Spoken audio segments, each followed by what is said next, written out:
حضرت محترم قرآن مجید فرقان حمید کی جو آیہ کریمہ تلاوت کی ہے، اللہ عز و جل نے اس آیہ مقدسہ میں حضرت ابوبکر صدیق رضی اللہ تعالی عنہ کی غار والی نیکی کا ذکر فرمایا اور صحابیت سیدنا صدیق اکبر کا ذکر فرمایا ثانی اثنین اذ ہما فی الغار، غار کے اندر جب دونوں ساتھی تھے، اذ یقول لصاحبہ، ایک صاحب نے فرمایا، لا تحزن،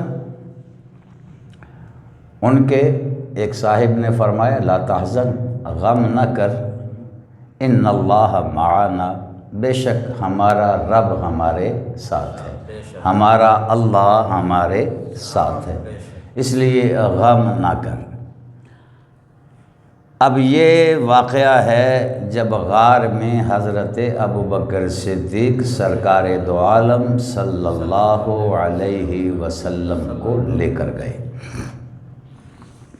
پچھلے جمعۃ المبارک کو ہم نے حضرت ابوبکر صدیق کی کنیت یعنی ابو بکر پر تھوڑی سی گفتگو کی تھی۔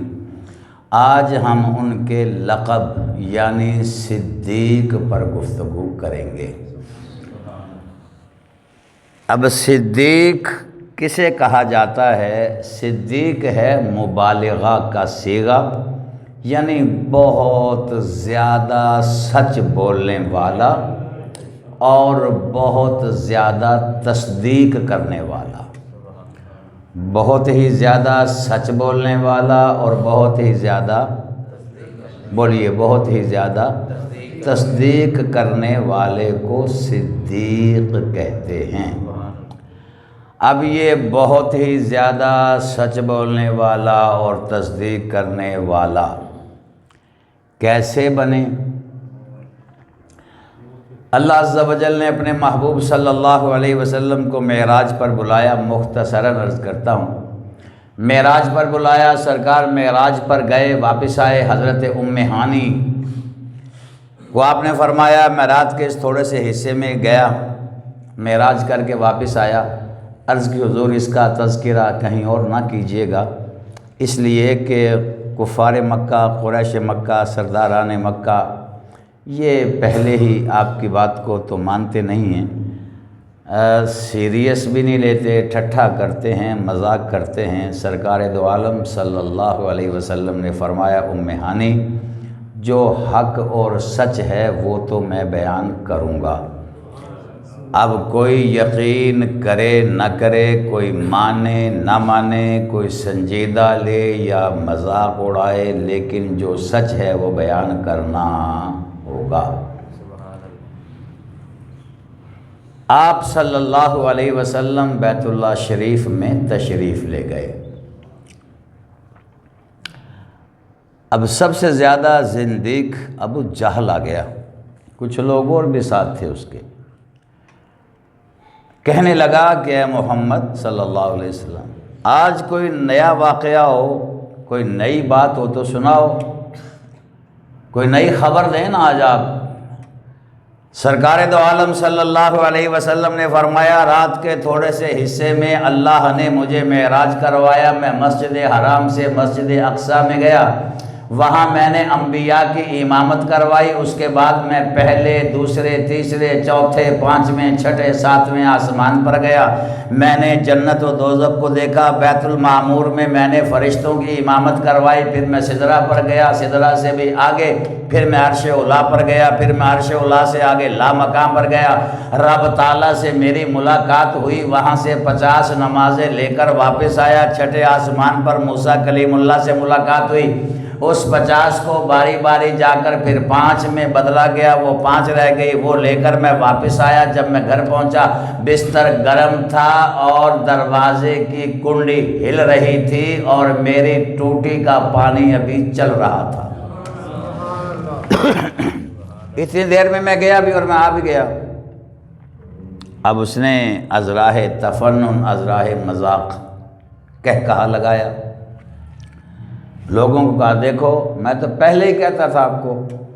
اب اس نے سوچا آج جو بات ہاتھ میں آئی ہے اس کا تو ظاہر ہے کوئی بندہ بھی قرار نہیں کر سکتا، آج کیوں نہ ابو بکر صدیق کو ٹچ کیا جائے۔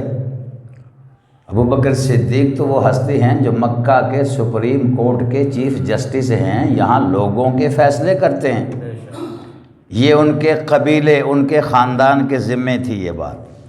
اب ابو بکر صدیق کیا کرتے تھے، ان کے پاس جاتا ہوں۔ اب یہ زندیق چلا صدیق کے پاس، کفر چلا اسلام کے پاس، ابو جہل چلا ابو بکر کے پاس، جا کر دروازہ کھٹکھٹایا، ابو بکر صدیق نے کھولا تو وہ کہنے لگا ابو بکر تم تو ہمیشہ سچ بولتے ہو، تم نے کبھی نہ جھوٹ بولا ہے نہ جھوٹ کی تصدیق کی ہے، آج میں ایک سوال رکھتا ہوں آج پتہ چلے گا۔ آپ نے فرمایا بولو کیا بات ہے۔ ابو جہل کہنے لگا اگر کوئی شخص یہ بات کہتا ہے کہ میں رات کے تھوڑے سے حصے میں گیا، میں نے انبیاء کو جماعت کروائی، پھر میں آگے آسمانوں پر چلا گیا، بیت المعمور فرشتوں کی جماعت کروائی، پھر میں سدرہ پر گیا، عرش اولا پر گیا، لامکاں پر گیا، 50 نمازیں لے کر آیا، پھر 5 رہ گئی، پھر واپس آیا، بستر گرم تھا، پانی چل رہا تھا اور کنڈی ہل رہی تھی، تو یہ سارا کچھ بھلا مانا جا سکتا ہے ابو بکر، مانتے ہو؟ آپ نے فرمایا نہیں یہ بات سمجھ میں نہیں آتی، میں یہ بات ماننے کے لیے تیار نہیں ہوں۔ ابو جہل نے دوبارہ بات کو دہرایا، تھوڑا سا مسکرایا، دوبارہ بات کو دہرایا کہ میں پھر دہراتا ہوں۔ ابو بکر سوچ لو سمجھ لو، میں پھر دہراتا ہوں۔ فرمایا بولو۔ اس نے پھر یہ ساری بات دہرائی، کیا تم مانتے ہو؟ ابو بکر صدیق نے فرمایا نہیں میں نہیں مانتا، اگر کوئی یہ بات کہتا ہے تو یہ ماننے میں آ نہیں سکتی، میں نہیں مانتا۔ اب تھوڑا سا کھل کے ہنسا، پھر اس نے تیسری مرتبہ اس بات کو دہرایا۔ اب تو مکہ کے سپریم کورٹ کے چیف جسٹس جائیں، غلط بات تو آپ مانیں گے نہیں۔ تو بات ساری یہ ہے اگر کوئی شخص یہ دعویٰ کرے تو مانو گے؟ ابو بکر صدیق نے کہا نہیں مانوں گا، نہ سمجھ میں آتا ہے۔ تو اب ابو جہل ٹھٹھا مار کے ہنستا ہے کہ کہا لگاتا ہے اور کہتا ہے یہ بات کسی اور نے نہیں کی، یہ بات تیرے نبی محمد عربی نے کی ہے۔ جناب ابو بکر صدیق نے جب سنا فرمایا اچھا میرے محبوب نے فرمایا؟ ابو جہل کہتا ہے ہاں میرے محبوب نے فرمایا۔ ابو بکر صدیق کہتے ہیں اگر میرے محبوب نے فرمایا ہے تو سچ فرمایا ہے۔ میں ایک ایک بات کی تصدیق کرتا ہوں، نہ صرف خود مانتا ہوں بلکہ تصدیق کرتا ہوں کہ میرے محبوب نے سچ فرمایا، سچ فرمایا، سچ فرمایا۔ اب ابو جہل کہنے لگا یہی تو مسئلہ تھا، میں نے جو 3 دفعہ آپ سے پوچھا اگر کوئی یہ بات کہے، اگر کوئی یہ بات کہے، آپ نے فرمایا تو کہتا تھا اگر کوئی یہ بات کہے، وہ کوئی نہیں ہے، وہ اللہ عز و جل کے محبوب ہیں، وہ میرے محبوب ہیں، یہ وہ محمد عربی ہیں۔ انہوں نے فرمایا اللہ ہے ہم نے دیکھا نہیں مان لیا، انہوں نے فرمایا فرشتے ہیں ہم نے دیکھے نہیں مان لیے، انہوں نے فرمایا آسمان 7 ہیں ہم نے دیکھے نہیں مان لیے، زمینیں 7 ہیں ہم نے ایک دیکھی ہے مان لیا، انہوں نے فرمایا جنت ایسی ایسی ہے ہم نے مان لیا، دوزخ ایسی ہے ہم نے مان لیا۔ جب ان کی ہر ایک بات کو مانا جا سکتا ہے تو میں اس بات سے انکار کیسے کر سکتے؟ یہ کیسے ہو سکتا ہے کہ میں انکار کر دوں؟ تو اس لیے پھر ہم کہتے ہیں کہ صدیق صداقت کا انمول نگینا ہے، صدیق صداقت۔ آپ سے سننا چاہتا ہوں، میں تو بیان کرتا رہتا ہوں، آج آپ سے بھی سنوں گا۔ صدیق صداقت کا انمول نگینا ہے، وہی عشق رسالت کا بے مثل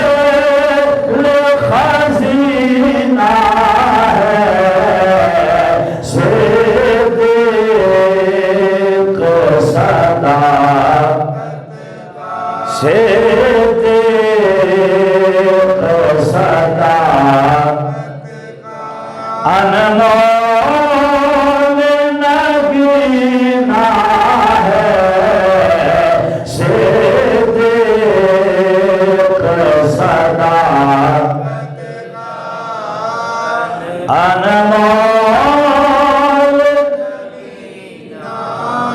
اور کون؟ جناب ابو بکر صدیق رضی اللہ تعالی عنہ، جو محسن بھی ہیں اور رفیق بھی، صاحب بھی ہیں اور شفیق بھی، صادق بھی ہیں اور صدیق بھی، رہبر بھی ہیں اور عتیق بھی، صادق بھی ہیں اور صدیق بھی۔ صادق اور صدیق کا اگر فرق سمجھنا چاہتے ہیں تو سنیے گا، صادق وہ ہوتا ہے جو اعمال میں مستقیم ہو، صدیق وہ ہوتا ہے جو حال میں مستقیم ہو۔ یعنی صادق وہ ہوتا ہے جو سچ کو تلاش کرے، صدیق وہ ہوتا ہے سچ جس کو تلاش کرے۔ صادق وہ ہوتا ہے سچ بولنا جس کی ضرورت ہو، صدیق وہ ہوتا ہے سچ بولنا جس کی فطرت ہو۔ صادق وہ ہوتا ہے جو واقعہ ہو جائے وہ بیان کر دے، صدیق وہ ہوتا ہے جو بیان کر دے واقعہ اس طرح ہو جائے۔ صادق وہ ہوتا ہے جو واقعہ کے مطابق سچ بولے، صدیق وہ ہوتا ہے جو سچ بولے واقعہ اس طرح ہو جائے۔ صادق وہ ہوتا ہے جو ہو جائے وہ کہہ دے، صدیق وہ ہوتا ہے جو کہہ دے واقعہ اس طرح ہو جائے۔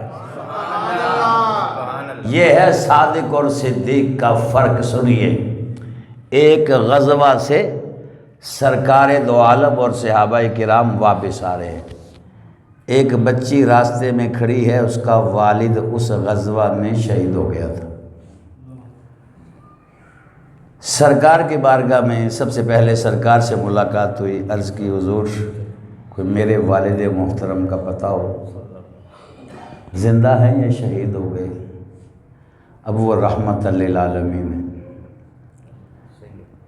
آپ صلی اللہ علیہ وسلم نے فرمایا کس طرح کہوں اس بچے کو تیرا والد شہید ہو گیا؟ فرمایا پیچھے آنے والوں سے پوچھ لو۔ اب پیچھے آ رہے تھے حضرت عمر فاروق۔ حضرت عمر فاروق رضی اللہ تعالیٰ عنہ سے پوچھا حضور میرے والد کے بارے میں کوئی پتہ ہو؟ حضرت عمر فاروق نے سوچا اگر سرکار نے نہیں بتایا تو پھر میں بھی اس بچی کا دل کیوں توڑوں؟ آپ نے فرمایا پیچھے آنے والوں سے پوچھ لینا۔ پیچھے حضرت عثمان غنی آ رہے تھے۔ حضور میرے والد محترم کے بارے میں کچھ پتہ ہو؟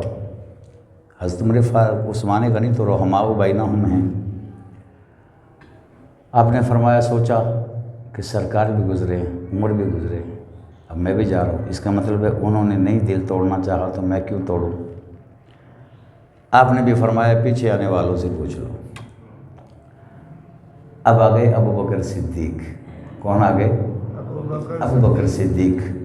بچی نے پوچھا حضور میرے والد محترم کا کوئی پتہ ہو؟ آپ کی زبان سے نکل گیا وہ پیچھے آ رہے ہیں۔ کیا فرمایا؟ وہ پیچھے آ رہے ہیں۔ اب جب آپ نے یہ فرمایا اللہ عز و جل نے جبریل کو فرمایا جبریل اسرائیل کو ساتھ لے کر جاؤ، وہ جو شہید ہو گئے وہ زندہ کر دو۔ یا اللہ نظام بدل جائے گا؟ فرمایا بدل جائے لیکن میں اپنے صدیق کو جھوٹا نہیں کہہ سکتا، کوئی انہیں جھوٹا کہے یہ میں برداشت نہیں کر سکتا، اس کو دوبارہ زندہ کرو۔ اس کو زندہ کیا گیا اور وہ بچی کا والد اپنی بچی کو آ کر ملا۔ اسے کہتے ہیں صدیق۔ اسے کیا کہتے ہیں؟ صدیق۔ اس لیے ہم کہتے ہیں صدیق صداقت کا انمول نگینا ہے،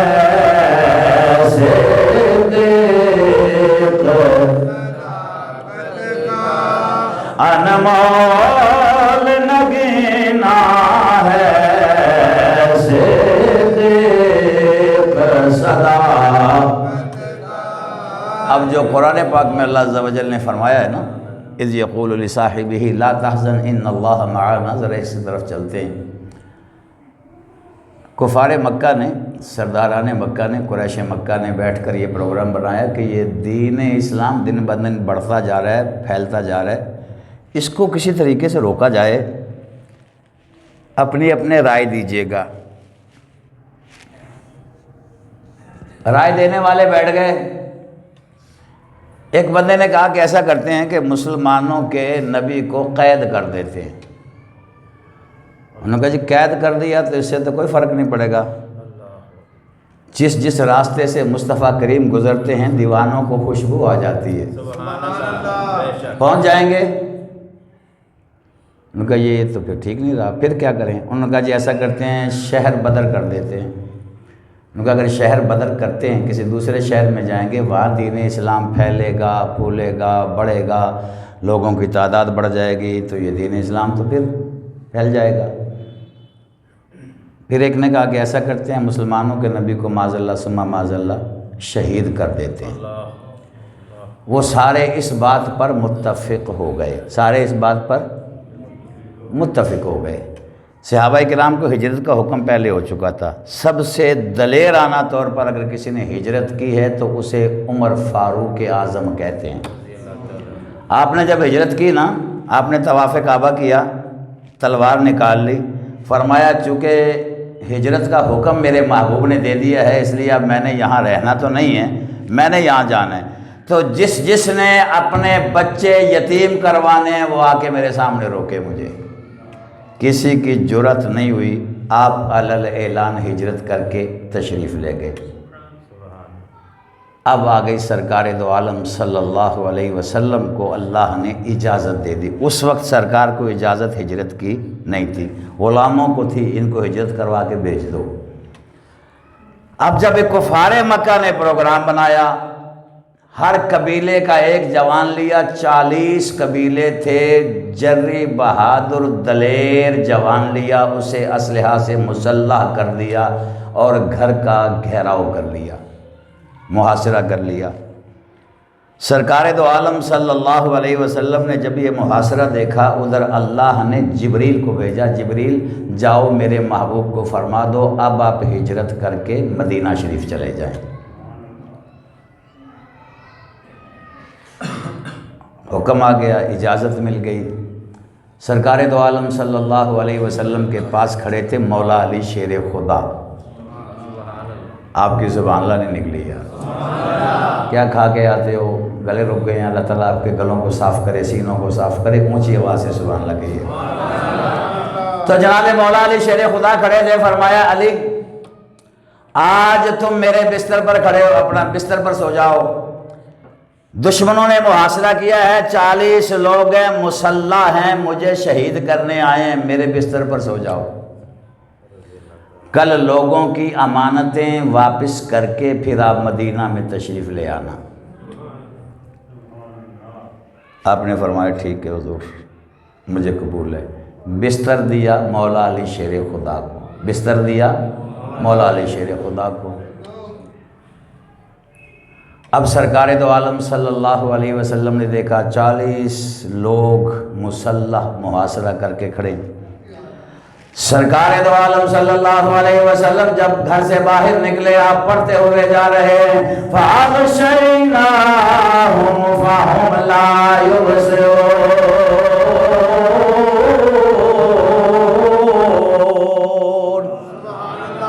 حافظ جلندری اس کا جناب ترجمہ کرتے ہیں کہ وہ دراتا ہوا وحدت کا دم بھرتا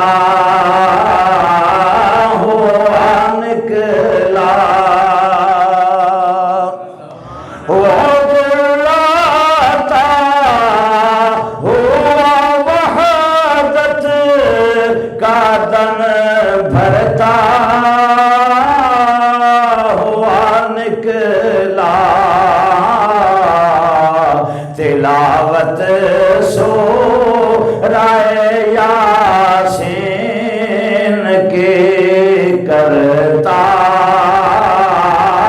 ہوا نکلا۔ سرکار دو عالم صلی اللہ علیہ وسلم گھر سے باہر تشریف لے کر گئے، آپ نے یوں کنکریاں اٹھائی، ان پر تلاوت کر کے یوں پھینک دی جیسے پھینکی۔ اللہ عز و جل فرماتا ہے وَمَا رَمَيْتَ إِذْ رَمَيْتَ وَلَكِنَّ اللَّهَ رَمَى۔ سرکار یہ آپ نے نہیں بلکہ رب فرماتا ہے یہ تو رب نے پھینکی ہیں۔ ان کی آنکھوں کی روشنی چلی گئی، ان کی بصارت دیکھنے کی قوت ختم ہو گئی، سرکار ان کے بیچ سے گزر کر چلے گئے، ان کے درمیان میں سے گزرے اور چلے گئے۔ وہ ساری رات کھڑے ہیں، پہرا دے رہے ہیں۔ سرکار پہنچے جناب ابو بکر صدیق کے گھر، جا کے آہٹ دی، دروازہ کھٹکھٹایا، ابو بکر صدیق نے فوری کھول دیا۔ اے ابو بکر صدیق فوری کیوں کھول دیا؟ حالات تو ایسے ہیں کہ گھر گھر سرچ وارنٹ ہو رہے ہیں، گھر گھر کی تلاشیاں جاری ہیں اور آپ نے فوری کھول دیا۔ فرمایا اگر سرکار کے دروازے کی آہٹ کو میں نہیں پہچان سکتا تو مجھے صدیق کون کہے گا؟ میرے سرکار کا دروازہ کھٹکھٹانا ہی بتا دیتا ہے کہ یہ میرے محبوب نے کھٹکھٹایا ہے۔ جو اتنا ڈیپلی سرکار سے پیار کرتے ہوں انہیں ہی ابو بکر صدیق کہا جاتا ہے۔ ابو بکر صدیق نے دروازہ کھولا، سرکار دو عالم صلی اللہ علیہ وسلم نے فرمایا صدیق چلنا ہے؟ عرض کی حضور کیا میں بھی ساتھ چلوں گا؟ فرمایا ہاں ہاں تو ہجرت میرے ساتھ کرے گا۔ عرض کی سرکار اللہ عز و جل کا کروڑا مرتبہ شکر ہے، آج ہجرت کا موقع، آج آپ کا ساتھ پھر نصیب ہو گیا۔ سرکار میری خواہش تھی، میں دعائیں کرتا تھا کہ مجھے میرے محبوب ساتھ لے کر چلے۔ جب سرکار دو عالم صلی اللہ علیہ وسلم نے فرمایا ابو بکر آپ ساتھ چلیں گے، گھر کی ساری تیاری جناب کی اور کیا کر کے تیاری سرکار دو عالم صلی اللہ علیہ وسلم کے ساتھ چلنا شروع کر دیا۔ اب ابو بکر اور سرکار جا رہے ہیں، چلتے جا رہے ہیں، چلتے جا رہے ہیں۔ دیکھا راستے میں نوکیلے پتھر ہیں، نبی پاک صلی اللہ علیہ وسلم پتھروں پر قدم رکھتے ہیں تو حضرت ابو بکر صدیق سے رہا نہیں گیا۔ عرض کی حضور آپ میرے کندھوں پر سوار ہو جائیں۔ سبحان اللہ۔ کہ نبی کے پائے نازک ہر قدم پر چوٹ کھاتے تھے، دل صدیق کے جذبات مجروح ہوتے جاتے تھے، نہ دیکھا جا سکا پائے محمد کی جراحت کو، بسد اسرار کندھوں پر بٹھایا شان رحمت کو۔ عرض کی حضور میرے کندھوں پر سوار ہو جائیں۔ سرکار دو عالم صلی اللہ علیہ وسلم حضرت ابو بکر کے کندھوں پر سوار ہو گئے۔ یہی مطالبہ ایک دفعہ مولا علی شیر خدا نے بھی کیا تھا۔ فتح مکہ ہوئی، سرکار نے کعبۃ اللہ کے سارے بت گرا دیے۔ بڑا بت جو سب سے اونچائی پہ کھڑا تھا، فرمایا علی ادھر آؤ۔ حضرت علی حاضر ہو گئے، فرمایا میرے کندھوں پر سوار ہو جاؤ، اس بت کو گرا دو، اس بت کو گرا دو۔ عرض کی حضور یہ اتنی بڑی جسارت علی کیسے کر سکتا ہے؟ آپ میرے کندھوں پر سوار ہو جائیں سرکار۔ حضور نے فرمایا علی ہو تو جاتا، تو جوان ہے، شجاع ہے، بہادر ہے، طاقتور بھی ہے، لیکن تو نبوت کا بوجھ نہیں اٹھا سکتا۔ علی تو نبوت کا بوجھ نہیں اٹھا سکتے۔ تو مولا علی شیر خدا کندھوں پر سوار ہوئے، اس بت کو گرایا۔ عرض کی حضور بتاؤں کتنی اونچائی پر ہوں؟ سرکار نے فرمایا بولو علی کتنی اونچائی پر ہو؟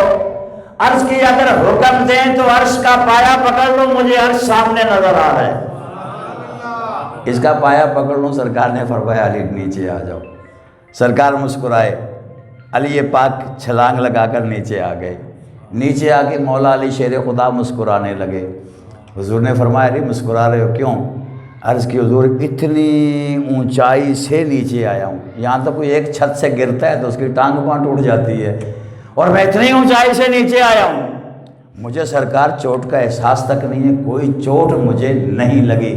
تو سرکار آپ کے قریب ہونے کا یہ فائدہ ہے۔ اور مولا علی کے لیے اگر کہیں تو کعبے کے بت گرائے نہیں اپنے ہاتھ سے، کعبے کے بت گرائے نہیں اپنے ہاتھ سے، خود مصطفیٰ نے ہنس کے پکارا علی علی علی، خود مصطفیٰ نے ہنس کے پکارا علی علی، اہل نظر کی آنکھوں کا تارا ٹوٹے ہوئے دلوں کا سہارا۔ تو کیا سرکار وہ بت خود نہیں گرا سکتے تھے؟ سرکار تو وہ ہیں نماز کے دوران ایک پاؤں آگے بڑھائیں، ہاتھ یوں کریں پھر پیچھے لے آئیں، نماز ختم ہو جائے، صحابہ کرام پوچھیں حضور اب نماز میں یوں کیا کریں گے؟ سرکار نے فرمایا نہیں، میں نے قدم بڑھایا، میرا قدم ایک قدم زمین پر تھا، دوسرا جنت میں تھا۔ سبحان اللہ۔ میں نے ہاتھ بڑھا کے انگوروں کے خوشے کو پکڑ لیا تھا، اگر میں وہ لے آتا تو پوری زمین کے کائنات کے لیے وہ پھل کافی تھا، لیکن پھر میں نے جنت کا پھل زمین پر لانا مناسب نہیں سمجھا، غیر فطری عمل نہ ہو جائے، اس لیے میں لایا نہیں۔ تو جو نبی زمین پر کھڑے ہو کر جنت تک قدم پہنچا سکتا ہے، اس بت کی تو اونچائی نہیں تھی۔ علی المرتضیٰ نے کیوں بٹھایا؟ اور یہاں اپوزٹ کیا صورتحال ہے؟ ابو بکر صدیق کے کندھوں پر سوار ہو گئے، ان کے کندھوں پہ بیٹھ گئے۔ مولا علی کو فرمایا کہ آپ نبوت کا بوجھ نہیں اٹھا سکتے، تو صدیق اکبر تو عمر میں بھی زیادہ ہیں، جان میں بھی کمزور ہیں۔ حضرت مولا علی شیر خدا تو وہ ہیں جو ایک ہاتھ سے خیبر کا دروازہ اٹھا لیتے ہیں، بڑے بڑے پہلوان مرحب اور ابن ود جیسوں کو پچھاڑ دیتے ہیں، لیکن یہاں ابو بکر صدیق کے کندھوں پر سوار ہو گئے، وہاں مولا علی شیر خدا کو کندھوں پر اٹھا لیا۔ کیوں؟ آپ کے اور میرے غمخوار آقا محمد عربی صلی اللہ علیہ وسلم جناب صدیق اکبر کے کندھوں پر سوار ہو گئے۔ سوار جیسے ہی ہوئے، حضرت ابو بکر صدیق نے دیکھا سرکار صلی اللہ علیہ وسلم یوں بیٹھے ہیں، سرکار دو عالم کا کبھی دایاں پاؤں چومتے ہیں، کبھی بایاں پاؤں چومتے ہیں۔ سرکار دو عالم صلی اللہ علیہ وسلم نے فرمایا پیارے صدیق کیا کر رہے ہو؟ عرض کی حضور آپ کی معراج یہ ہے کہ لوح قلم تک پہنچے، میری معراج تو یہ ہے کہ آپ کے قدم تک پہنچا۔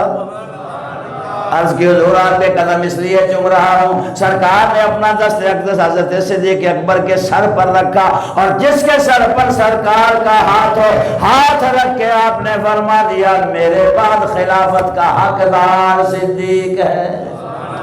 انہوں مولا علی شیر خدا کو کندھوں پر اٹھا کے فرما دیا کہ جس کو نبی اٹھا دیتا ہے اسے کوئی گرا نہیں سکتا، جس کو نبی اٹھائے اسے کوئی گرا نہیں سکتا، اور جس کو نبی مسلح دیں اسے کوئی مسلح سے نہیں ہٹا سکتا، جس کو بستر دیں اس کی شان بھی وراء الورا ہے۔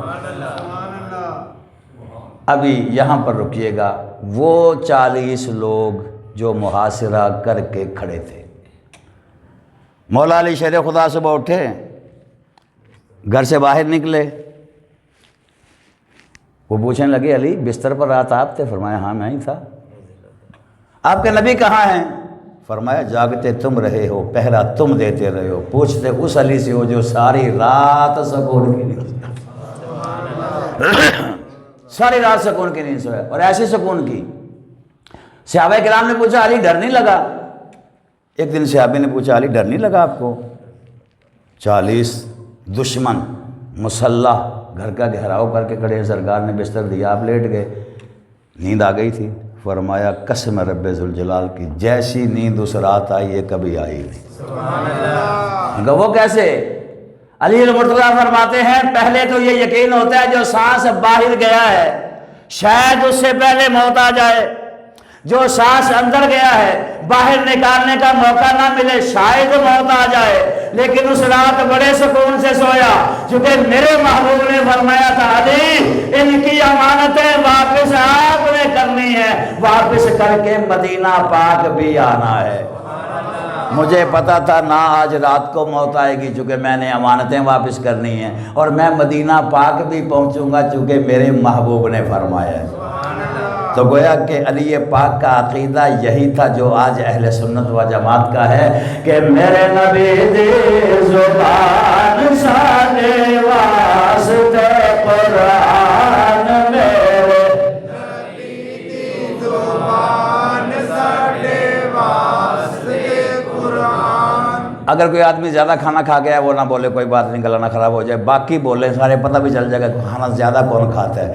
میرے نبی دی زبان سانے واسطے قرآن، میرے نبی دی زبان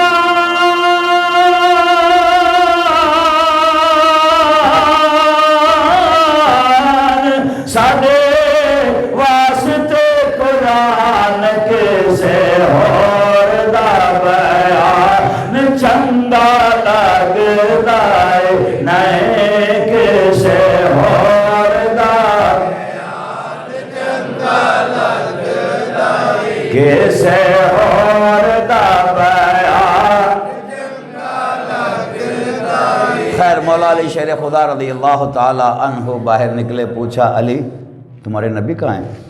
آپ نے فرمایا میں تو ساری رات سوتا رہا ہوں، آپ جاگ رہے تھے، آپ لوگ پہرا دے رہے تھے، مسلح ہو کر کھڑے تھے، ہمیں کیا پتہ کہاں ہیں؟ مجھے کیا پتہ، آپ لوگوں کو پتہ ہونا چاہیے۔ وہ کہتے ہیں ہمیں تو نظر نہیں آئے۔ آپ نے فرمایا سرکار یہیں سے گزرے ہیں۔ وہ کہنے لگے ہمیں تو نظر نہیں آئے۔ کچھ لوگ آج بھی کہتے ہیں حاضر ناظر ہیں تو نظر کیوں نہیں آتے؟ میں نے کہا بڑوں کو نظر نہیں آئے تو تمہیں نظر کیا آئیں گے؟ اور ایک وضاحت سن لیجئے گا، حاضر و ناظر ہونے کا مطلب یہ ہے کہ حضور صلی اللہ علیہ وسلم روحانی طور پر کیا جسمانی طور پر اپنے روضہ اقدس میں تشریف فرما ہیں، لیٹے ہوئے ہیں، موجود ہیں، روحانی طور پر ہر جگہ۔ اگلا عقیدہ سنیے، جب چاہیں، جہاں چاہیں، جیسے چاہیں تشریف لے جا سکتے ہیں اور لا سکتے ہیں۔ اب اس کی دلیل کیا ہے؟ اس کی دلیل ہے جب سرکار نے مسجد اقصیٰ میں جماعت کروائی، ہر نبی اپنے اپنے مزار سے جسمانی طور پر اٹھ کر آیا۔ اگر عام نبی اپنے مزار سے اٹھ کر سرکار کے پیچھے نماز پڑھنے کے لیے آ سکتے ہیں تو جو نبیوں کا نبی ہو، رسولوں کا رسول ہو، پیغمبروں کا پیغمبر ہو، امام الانبیاء ہو، خطیب الانبیاء ہو، اس کی شان کا اندازہ کون کر سکتا ہے؟ اس کو اللہ نے کتنی طاقت دی ہے، اس کا اندازہ کون کر سکتا ہے؟ تو وہ محبوب صلی اللہ علیہ وسلم انہیں نظر نہیں آئے۔ میں نے کہا تمہارا قصور نہیں ہے، بڑوں کو بھی نظر نہیں آئے۔ اور ویسے بھی طریقہ ہے اللہ کا کہ انداز حسینوں کو سکھائے نہیں جاتے، لقب ہوں وہ پڑھائے نہیں جاتے، ہر ایک کا حصہ نہیں دیدار نبی کا، ہر ایک کا حصہ نہیں دیدار نبی کا، بو جہل کو محبوب دکھائے نہیں جاتے، بو جہل کو محبوب دکھائے نہیں۔ اب تھوڑا سا آگے اور گزریے، حضرت ابوبکر صدیق اپنے کندھوں پر اٹھا کر سرکار کو لے کر پہنچے غار کے دروازے پر۔ سفر کتنا ہے؟ 9.5 میل۔ کتنا؟ میل، 9.5 میل سرکار کو کندھوں پر اٹھایا۔ عرض کرتے ہیں حضور ہر بات آپ سے پوچھ کر ہی کرتا ہوں سرکار، لیکن آج اجازت مانگنا چاہتا ہوں۔ سرکار نے فرمایا بولیے صدیق۔ عرض کی حضور ہر جگہ آپ کو پہلے بھیجتا ہوں، آج غار میں پہلے جانا چاہتا ہوں۔ فرمایا کیوں ابو بکر؟ عرض کی حضور غار پرانی ہے، پتہ نہیں کب کی ہے، اس کی صفائی ہونے والی ہے، اگر اجازت دیں تو میں اس کی ساری صفائی پہلے کر لوں، آپ باہر ٹھہریے گا۔ سرکار نے فرمایا ابو بکر اجازت ہے۔ اجازت مل گئی، ابو بکر گئے اندر غار، ساری غار کو صاف کیا، اچھی طرح صاف کیا، اس کے سارے سوراخ اپنا امامہ شریف اتار کر بند کیے، اوپر کپڑا لیا تھا وہ بھی اتارا، پھاڑا پھاڑ کے بند کر دیے۔ ایک سوراخ رہ گیا، اس پر اپنی ایڑی رکھ کے یوں بیٹھ گئے۔ عرض کی حضور آپ اندر تشریف لائیں۔ سرکار اندر تشریف لے گئے۔ عرض کی حضور آپ لیٹ جائیں، ذرا آرام کر لیں۔ فرمایا ابو بکر اٹھا کر آپ لائے ہو، تھکے تو آپ ہو گئے، 9.5 میل کا فاصلہ ہے۔ یعنی آج کل کوئی جوان بھی جائے، اللہ تعالیٰ سب کو لے کر جائے، کئی مرتبہ راستے میں بیٹھتے ہیں، پانی پیتے ہیں، پتہ نہیں کیا کیا کچھ کرتے ہیں، پھر جا کر پہنچتے ہیں۔ پہلی بات تو وہ جانے ہی نہیں دیتے، دور سے دیدار کرو، دیکھو جی یہاں سے وہ غار ثور ہے، لیکن اگر جانا پڑ جائے تو جوانوں کی پی بول جاتی ہے۔ لیکن یہاں ابو بکر صدیق ہیں، سرکار کو لے کر گئے۔ سرکار نے فرمایا ابو بکر صدیق کندھوں پر اٹھا کر لائے ہو، تھک گئے ہو گئے؟ عرض کی حضور نہیں، تھکاوٹ تو ہے ہی نہیں ہے، جب محبوب کو دیکھا ساری تھکاوٹیں دور ہو جاتی ہیں۔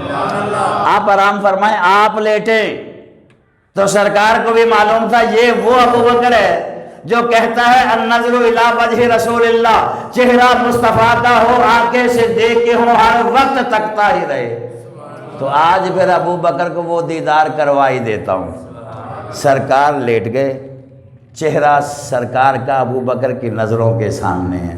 آج مکمل فل دیدار جناب صدیق اکبر کو سرکار کروا رہے ہیں۔ بیٹھے ہیں، تھوڑی دیر ہوئی، اب وہ سانپ جو اندر ایک اژدہا تھا، 500 سال سے زیادہ عمر تھی اس کی، اس نے کہیں حضرت عیسیٰ روح اللہ سے تذکرہ مصطفیٰ کا سنا تھا، شان سنی۔ اس نے کہا حضور ایسا نہیں ہو سکتا کہ ان کا دیدار ہو جائے؟ فرمایا مجھ سے بھی 500 سال بعد تشریف لائیں گے۔ اس نے کہا کوئی بات نہیں، دیدار کے لیے بیٹھا ہوں، مایوس نہیں کریں گے، آخر وہ رحمت للعالمین ہوں گے۔ کہاں آئیں گے؟ فرمایا مکہ میں آئیں گے۔ مکہ سے دور اسی غار میں وہ بیٹھا تھا، رب نے یار کو بھی ادھر سے ہی بھیجا ہے، اب اس کو دیدار تو کروانا تھا، تو سرکار وہاں چلے گئے۔ اب وہ غار کے اندر اژدہا ہے، جہاں اس نے سارے سوراخوں کو دیکھا بند ہیں۔ ایک سوراخ ہے جس میں ایڑی صدیق کی ہے، لیکن وہ ذرا نرم محسوس ہوئی، اس کو پہلے اس نے ٹکریں ماری کہ ایڑی ہٹاؤ، میں نے بھی سرکار کا دیدار کرنا ہے، 500 سال سے بیٹھا ہوں۔ آسے آسے عمر گزارے تے میں جھلے خار ہزارہ، مالی باغ نہیں ویکھن دیندے، آیا جدوں نے بارہ۔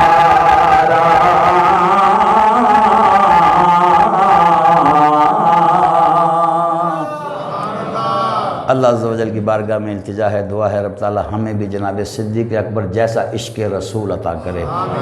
ایک ہے محبت رسول، محبت کا جو سب سے بڑا نچوڑ ہے، محبت جب تبدیل ہوتی ہے نا ہر ایک چیز چھوڑ کر کسی چیز میں، اسے کہتے ہیں عشق رسول۔ تو اللہ تعالیٰ عشق رسول کی دولت سے مالا مال فرمائے۔ وآخر دعوانا الحمدللہ رب العالمین۔